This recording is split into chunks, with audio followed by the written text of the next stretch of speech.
आज हम एक ऐसे कंपैरिजन के बारे में बात करेंगे जो सिर्फ हिस्ट्री नहीं बल्कि आज भी इकोनॉमिक्स का फ्यूचर डिफाइन करता है।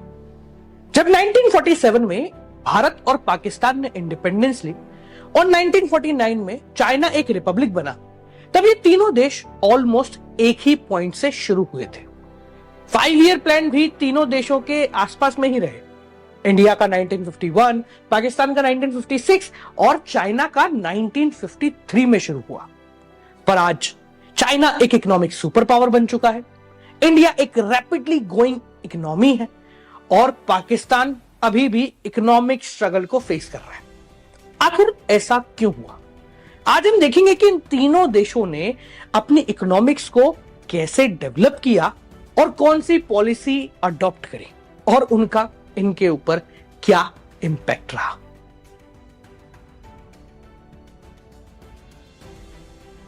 सबसे पहले बात करते हैं चाइना की, जो 1949 के बाद एक सोशलिस्ट इकोनॉमी के रूप में डेवलप हुआ। चाइनीज गवर्नमेंट ने इकोनॉमी को अपने कंट्रोल में ले लिया और रिसोर्सेज का एलोकेशन सरकार द्वारा किया गया। फिर आया 1958 का ग्रेट लीप फॉरवर्ड, जिसने रैपिड इंडस्ट्रियलाइजेशन को प्रमोट किया। गांव-गांव में लोगों को इंडस्ट्री सेटअप करने के लिए एनकरेज किया गया और अलग अलग प्रकार के इंसेंटिव दिए गए। फिर 1965 में कम्युनिस्ट पार्टी ऑफ चाइना के चेयरमैन माओ से तुंग लेकर आए ग्रेट प्रोलेटेरियन कल्चरल रिवॉल्यूशन। इसने सब कुछ बदल के रख दिया। इसमें स्टूडेंट्स और प्रोफेशनल्स को रूरल एरियाज में भेजा गया ताकि वो ग्राउंड रियलिटी समझ सके और एक्चुअल प्रॉब्लम को सॉल्व करने के लिए काम कर सके। फिर आया रिफॉर्म्स इन फेजेस, यानी रिफॉर्म्स को दो अलग अलग फेजेस में शुरू किया गया।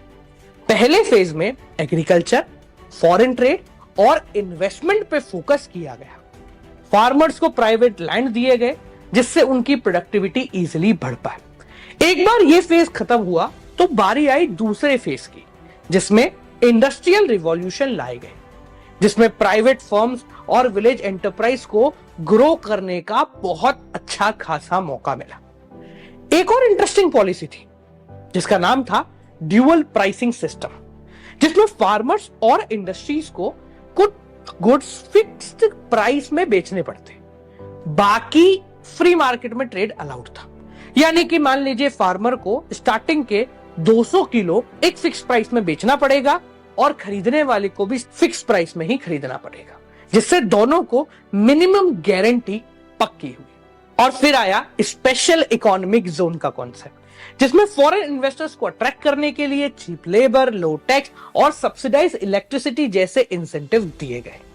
और इन सारे प्रोसेस ने चाइना के डेवलपमेंट की गाड़ी को बहुत आगे तक पहुंचा दिया।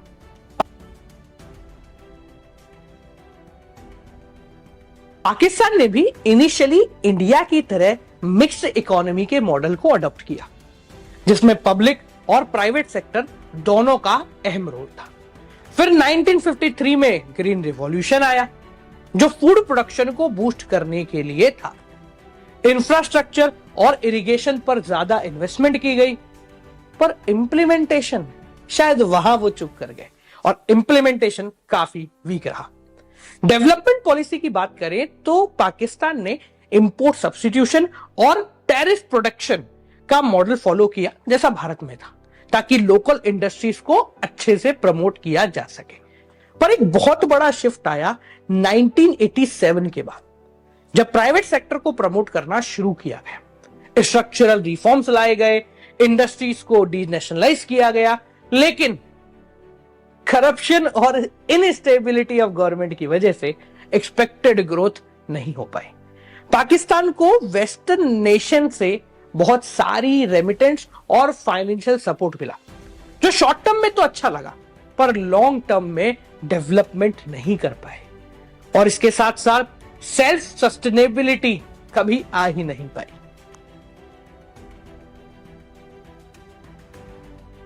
अब बात करते हैं इंडिया, पाकिस्तान और चाइना के कंपैरेटिव परफॉर्मेंस की, जिसको कुछ बेसिक इंडिकेटर से समझते हैं, जिनमें सबसे पहले है पॉपुलेशन एंड पॉपुलेशन की ग्रोथ रेट। चाइना दुनिया में सबसे ज्यादा पॉपुलेटेड कंट्री था, पर भारत ने अभी रिसेंटली इसको बीट कर दिया। तो इंडिया पॉपुलेशन के मामले में सबसे ऊपर आ चुका है, चाइना उसके पीछे है और पाकिस्तान बहुत ही ज्यादा पीछे है। पर अगर पॉपुलेशन की ग्रोथ रेट की बात की जाए, यानी हर साल कितना प्रतिशत पॉपुलेशन बढ़ती है, तो इसमें पाकिस्तान सबसे आगे है, जो 2% की एनुअल पॉपुलेशन ग्रोथ रेट रखता है, जहां पर भारत की पॉपुलेशन ग्रोथ रेट 1.1% है और चाइना 0.6% पे है। और यह सिर्फ इसलिए हो पाया क्योंकि 1979 में चाइना वन चाइल्ड नॉर्म लेकर आ गया था।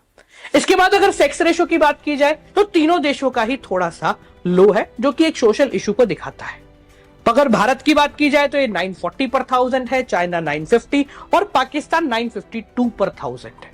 अगर पॉपुलेशन डेंसिटी की बात की जाए, यानी 1 स्क्वायर किलोमीटर में कितने लोग रहते हैं, तो चाइना यहां सबसे कम 138 पर्सन पर स्क्वायर किलोमीटर है, क्योंकि यहां पर एरिया बहुत ज्यादा है। भारत में 358 पर्सन है और पाकिस्तान में 193 पर्सन पर स्क्वायर किलोमीटर है।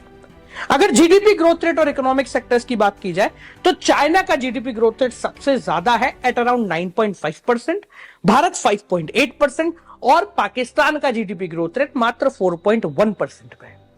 एग्रीकल्चर में कंट्रीब्यूशन चाइना का 9% है, क्योंकि यहां पर मैन्युफैक्चरिंग और सर्विस सेक्टर काफी ज्यादा है, जबकि भारत 19% का कंट्रीब्यूशन देता है एग्रीकल्चर के थ्रू और पाकिस्तान 21% का। भारत का 19% पाकिस्तान के 21% से बहुत बड़ा है। अगर एचडीआई यानी ह्यूमन डेवलपमेंट इंडिकेटर्स की बात की जाए तो उनमें सबसे पहले आता है एचडीआई, ह्यूमन डेवलपमेंट इंडेक्स, यानी कि सिंपल भाषा में लाइफ एक्सपेक्टेंसी, एजुकेशन, पर कैपिटल इनकम, ऐसे कई सारे मापदंडों को इकट्ठा करके बनाया गया इंडेक्स। ये 1 में से काउंट होता है, जो 1 के जितना पास होगा उतना बेहतर है। चाइना का ये सबसे ज्यादा है 0.75, इसके बाद आता है भारत 0.64 और पाकिस्तान आता है इन सबसे नीचे 0.56 के ऊपर। अगर इन्फेंट मोर्टेलिटी रेट की बात की जाए, यानी कि पैदा होते ही 1 साल के अंदर कितने बच्चे मर जाते हैं, तो चाइना यहां सबसे बेहतर है, जो कि है 11.8 पर 1000, यानी 1000 में से मात्र 11.8 चाइल्ड ही डेथ होते हैं। अगर इंडिया की बात की जाए तो ये 37.8 है और पाकिस्तान में 50.4 है, यानी कि 1000 में से 50 बच्चे 1 साल की उम्र से पहले मर जाते हैं, जो कि एक बहुत बड़ा मेजर इशू है। अगर साफ सफाई की बात की जाए तो यहां पाकिस्तान हमसे आगे निकल जाता है, क्योंकि लोग काफी ज्यादा कम है। चाइना में सैनिटेशन 76% है, जबकि भारत में मात्र 39.6 है और पाकिस्तान में 63.5। अगर कुपोषण की बात की जाए, यानी कि अंडर नरिशमेंट, तो चाइना में मात्र 11% लोग अंडर नरिश्ड हैं, जबकि पाकिस्तान और भारत यहां 20% पे आके रुक जाते हैं। ओवरऑल परफॉर्मेंस देखें तो चाइना ने सबसे अच्छा परफॉर्म किया। उसने गवर्नमेंट लेड इकोनॉमिक प्लानिंग की वजह से रैपिड ग्रोथ अचीव करी। फिर आता है भारत यानी इंडिया, जो अभी भी मेजरली एग्रीकल्चर डिपेंडेंट है, बट स्टिल एक फास्ट ग्रोइंग इकोनॉमी है। पाकिस्तान की इकोनॉमी इंस्टेबिलिटी और फाइनेंशियल डिपेंडेंस की वजह से अभी भी स्ट्रगल कर रही है। सो बालकों, ये आपका पूरा का पूरा चैप्टर यहां पर हो जाता है समाप्त। जाने से पहले हर बार की तरह एक छोटा सा सवाल, जिसका जवाब आपको इस वीडियो के अंदर ही मिल गया होगा। 1965 में जब ग्रेट प्रोलेटेरियन कल्चरल रिवॉल्यूशन शुरू हुआ, तो उसको शुरू करने के लिए कम्युनिस्ट पार्टी ऑफ चाइना के चेयरमैन का नाम आता है। जरा वो नाम मुझे कमेंट सेक्शन में बता दीजिएगा। अगर आपको भी नाम पता लग गया है तो इस वीडियो को लाइक जरूर कीजिएगा। चलिए मिलते हैं आपसे अगली वीडियो के साथ, तब तक के लिए नमस्कार।